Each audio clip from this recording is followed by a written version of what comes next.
하나님 말씀 보시겠습니다. 말씀은 마태복음 13장 1절에서 9절까지 보시겠습니다. 찾았으면 같이 봉독하겠습니다. 그날에 예수께서 집에서 나가사 바닷가에 앉으심에 큰 무리가 그에게로 모여들거늘 예수께서 배에 올라 앉으시고 온 무리는 해변에 서 있더니 예수께서 비유로 여러 가지를 그들에게 말씀하여 이르시되 씨를 뿌리러 나가서 때로는 길가에 떨어지매 새들이 와서 먹어버렸고 때로는 흙이 깊은 돌밭에 떨어지매 흙이 깊지 아니하므로 곧 싹이 나오나 해가 돋은 후에 타서 뿌리가 없으므로 말랐고 더러는 가시떨기 위에 떨어지매 가시가 자라서 기울을 막았고 더러는 좋은 땅에 떨어지매 어떤 것은 100배 어떤 것은 60배 어떤 것은 30배의 결실을 하였느니라. 귀 있는 자들은 들으라 하십니다. 아멘.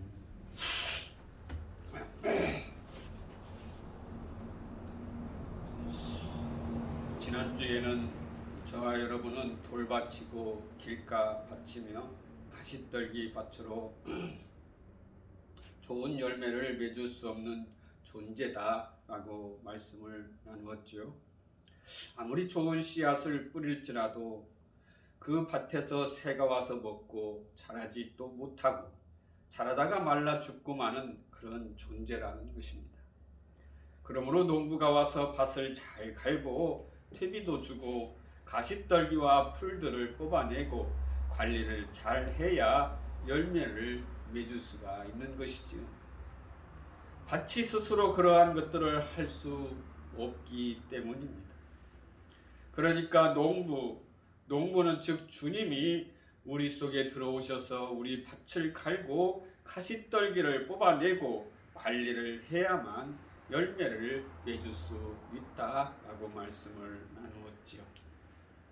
또한 그 사람들이 성도라고 하였습니다. 그러므로 성도, 즉 하나님의 백성은 아무나 되는 것이 아니라 부르심을 입은 자만이 성도요 하나님의 백성이 되는 것이다 라고 또한 말씀을 나누었습니다. 오늘은 지난주에 이어서 씨 뿌린 자의 비유에 대해서 계속 말씀을 나누겠습니다.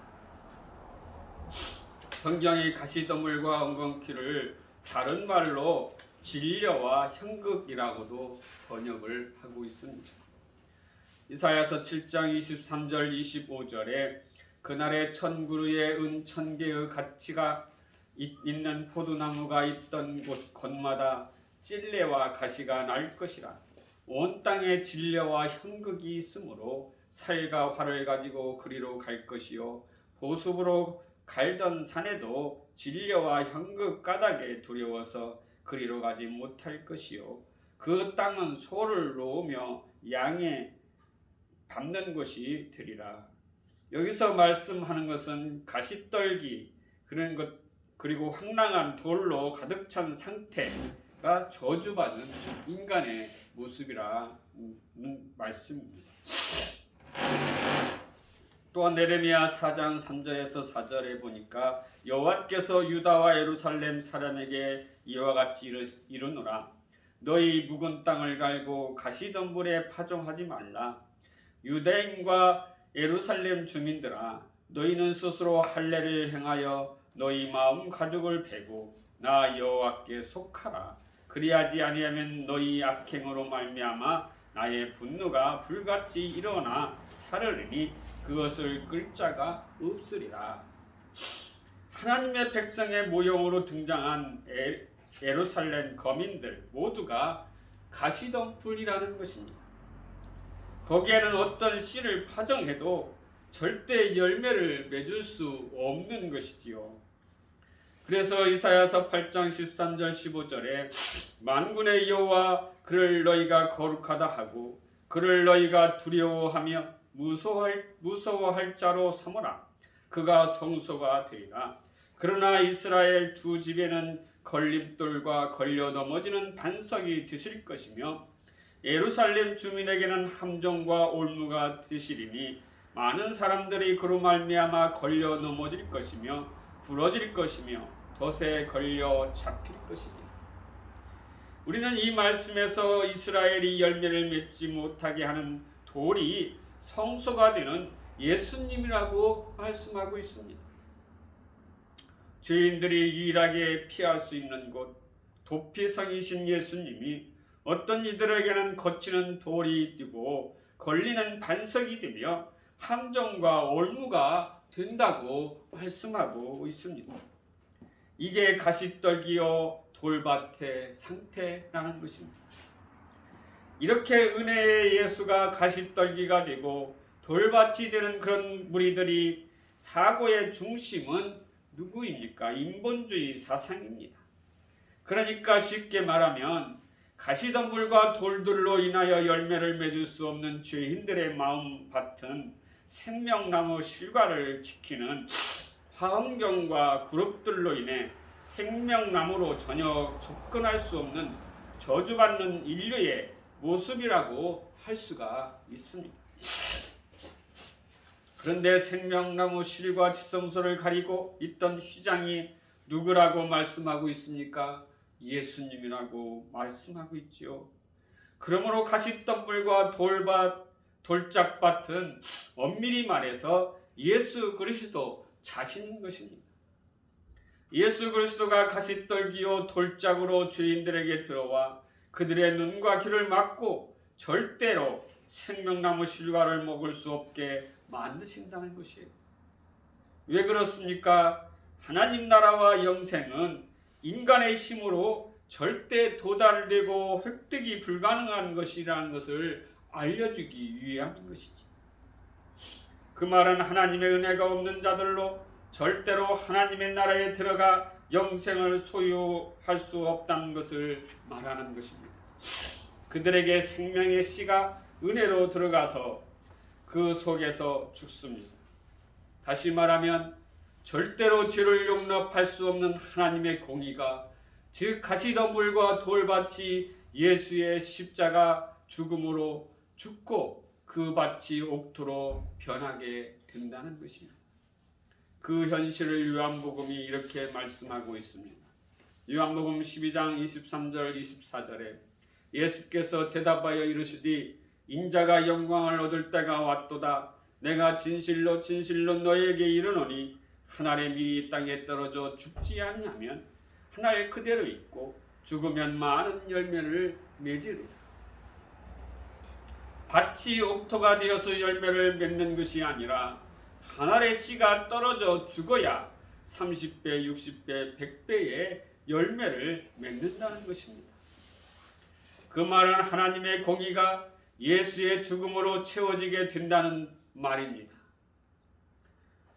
우리는 그렇게 하나님의 은혜의 씨에 의해서 열매 맺는 하나님의 백성이 되는 것이지 우리 스스로 우리의 가시덤불과 돌들을 제거해서 하나님 나라 백성들이 되는 것이 아니라는 것을 성경에서 예수님께서 보여주고 있는 것이지요. 그들이 바로 하나님 나라 가족이며 골육이라는 것입니다. 즉 하나님께서 택하신 자, 하나님께서 은혜로 부르신 자만이 가족이고 골육이라는 것이지요. 아무리 큰 무리가 모였다 해도 난 절대 너희에게 내 몸을 의지하지 않을 것이라고 주님께서는 말씀하고 있습니다. 예수님은 당신의 육적 어머니, 육적 형제들을 씨 뿌리는 자 비유 앞에서 부정하심으로 하나님 나라들의 조건과 자격을 단호하게 규정하고 계십니다. 그러니까 오늘 본문 말씀 위에는 예수님의 형제들과 예수님의 어머니 마리아에 대해서 나오고 있지요. 그들에게는 씨와 그리고 그들에게는 형제, 어머니, 육적으로 여긴 그런 어머니는 아무 의미가 없다는 것이지요. 오직 하나님께서 부르신 자만이 하나님께서 택한 자만이 하나님의 자녀가 된다고 말씀하고 있는 것입니다. 그래서 하나님 나라 백성들의 조건과 자격을 말하는 것은 우리는 혈통이나 업적이나 노력이나 재산이나 지위나 훌륭한 인품, 도덕적 성취, 학식, 깨달음 그 어떤 것도 하나님 나라 백성 되면은 아무 소용이 없다는 것을 말씀을 통해서 보여주고 있는 것입니다. 오직 하나님이 남기시는 거룩한 씨에 의해 옥토가 되어서 내 백성이 되는 것입니다. 내 사랑하는 자가 된다는 것입니다. 즉 하나님의 은혜로만 옥토가 되고 성도가 된다라고 말씀하고 있는 것입니다. 그러나 하나님의 거룩한 씨가 심겨지지 않는 자들은 어떻게 됩니까? 그들은 예수라는 가시덤불과 돌밭에 의해 멸망의 자리로 가게 되는 것입니다. 선악과를 따먹고 하나님처럼 되어 선악을 스스로 판단하고 이 세상의 유토피아를 상징하는 에녹성과 바벨탑 건설에 열심인 이 세상의 건축자들은 진짜 모퉁이돌이신 예수를 자꾸 버리시고 있는 것입니다. 예수가 들어오셔야 예수가 막아놓은 화엄경과 그룹, 즉 가시떨기와 돌이 제거가 되는 것이지요. 그리고 휘장이 제거가 되고 얼굴을 가린 수건이 벗겨지는 것입니다. 그런데 자꾸 그 예수를 내다버리고 올무와 거치는 돌에 여전히 넘어지고 눌려 있습니다. 그렇게 죽은 흙들은 은혜라는 것을 받아들이지 않고 있습니다. 오히려 은혜에 자꾸 걸려서 넘어지고 있지요. 하나님처럼 의지의 중심에 존재하고 있는 자신들의 자존심이 상한다는 것입니다. 우리도 선악과를 따먹고 하나님처럼 되었는데 왜 우리가 바보같이 그 은혜만 의지하느냐 하는 것이지요. 로마서 9장 30절 33절에 그런즉 우리가 무슨 말하리요?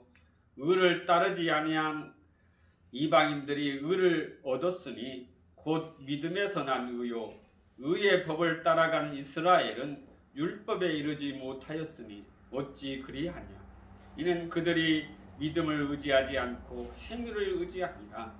부딪힐 돌에 부딪혔느니라. 기록된 바 보라 내가 걸림돌과 거치는 바위를 시온에 두노니 그를 믿는 자는 부끄러움을 당하지 아니하리라 함과 같으니. 예수의 십자가 피 공로 예수의 은혜를 의지하지 않는 자들은 반석이신 예수에 의해 오히려 부딪히는 돌로 말미암아 그들에게 부끄러움이 당하고 거치게 된다는 말씀입니다.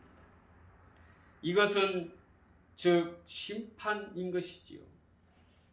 은혜로 모든 걸 해결해 주겠다고 오신 예수를 십자가에 못 박아 죽여버린 세상이 예수에 의해 죄인으로 인정되고 심판에 이른 것처럼 예수만을 의지하지 않는 모든 존재들은 다 열매를 맺지 못하고 저주와 무화과 나무가 되어 결국에는 말라 죽게 된다는 것입니다. 우리가 우리의 인생을 하나님께 맡기고 그분의 은혜에 맡기는 것은 힘의 원리가 지배하는 이 세상의 시각으로 볼 때는 미련하고 유약하기 짝이 없는 자들로 보일 것입니다. 그러나 그게 바로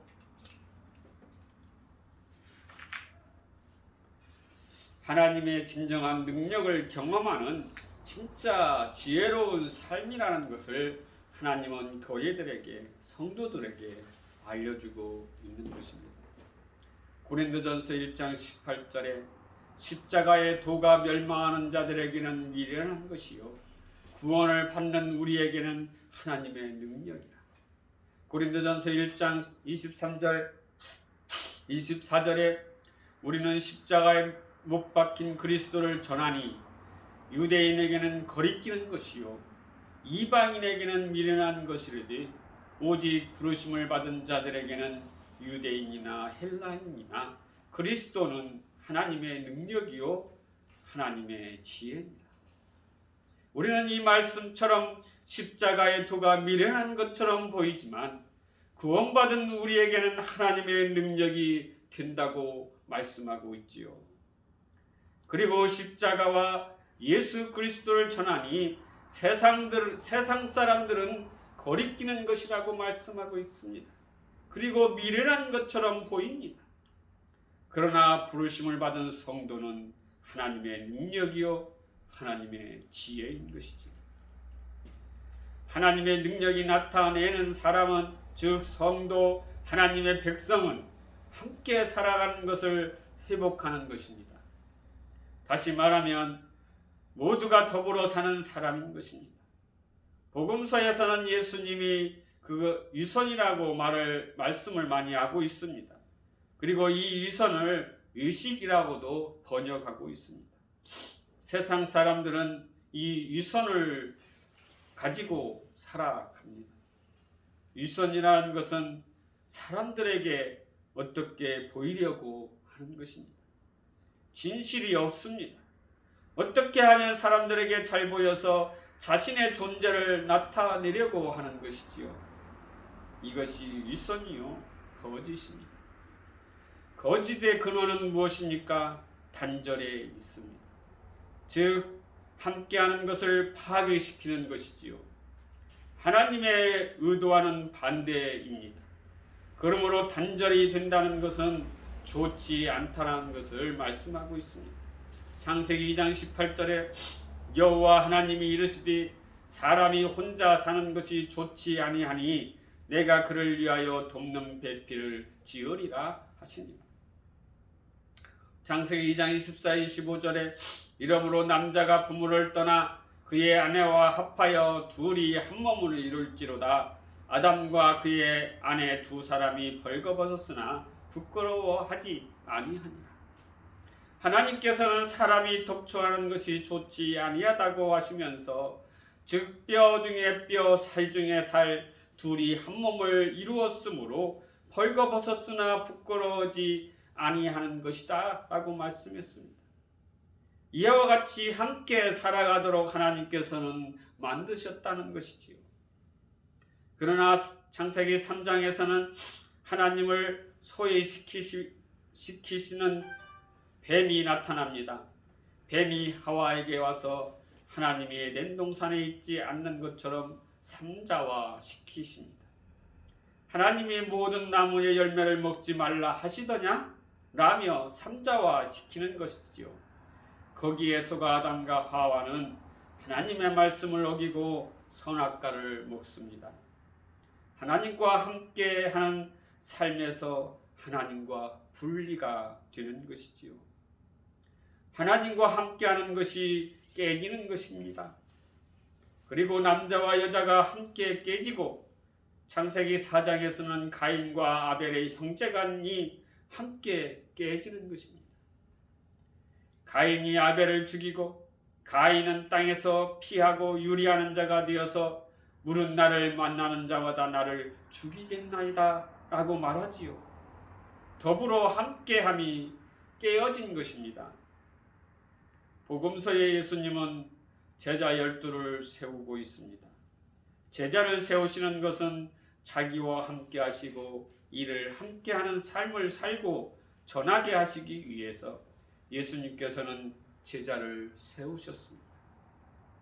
또한 예수님께서 태어날 때 마태복음 1장 23절에 보라 처녀가 잉태하여 아들을 낳을 것이요 그의 이름은 임마누엘이라 하라 하셨으니 이를 번역한즉 하나님이 우리와 함께 계시다 함이니라.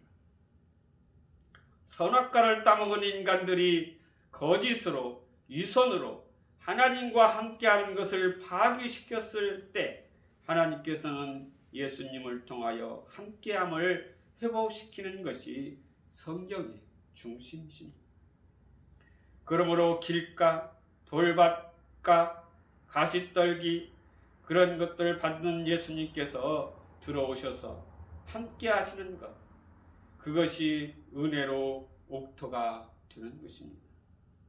우리는 길가요 돌밭길이요 가시떨기 밭이지만 예수님께서 들어오셔서 그 은혜로 옥토로 만들어 주신다는 것이지요. 그러므로 저와 여러분은 하나님의 은혜를 구하여 함께하는 삶을 살아가야 되는 것입니다. 그런 삶을 살기를 주님의 이름으로 축원합니다. 아멘. 사랑의